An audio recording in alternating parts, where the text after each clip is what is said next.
Did you learn like a big thing for MCs is like breath control and like projection?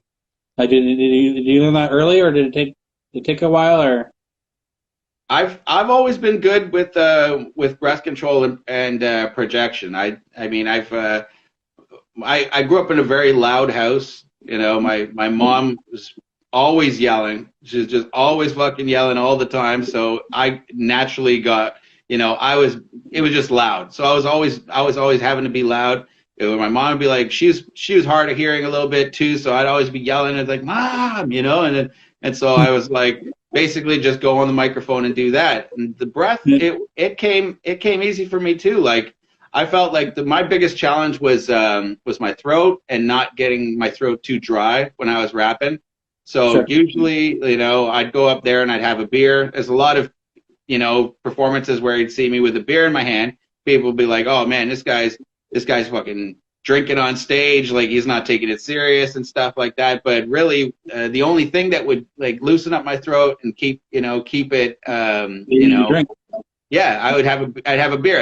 I do a track, sip a beer, do another track, sip a beer. And I tried water, and water just didn't really have the same effect. You know, my throat would still be dry, and then end up losing my voice and shit. So yeah, for me that was the biggest challenge, is just keeping my throat from getting too scratchy and then losing my voice.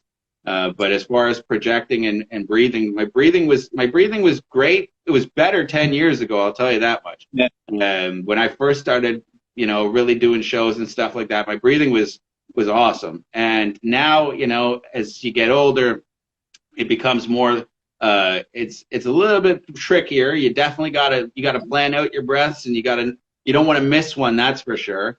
for sure. And then when you're moving around and stuff like that too, like it makes it even more challenging. And as you get older, you know, moving around, keeping the movement and still keeping your breath, like, you know, it's just Sure. something you got to be conscious of all the time, and like be like, Yeah, you know, hey man, you're not a kid anymore, you know, like, you know, your sure. body has limitations. So take that into consideration. Make sure you give yourself time to breathe, and make sure if you feel like you're gonna overheat, it's better to like just take a second, like stop your movement a bit, and you know, Yeah.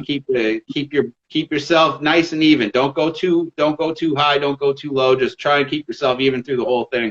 That's for me. That's the number one thing when doing it is performances.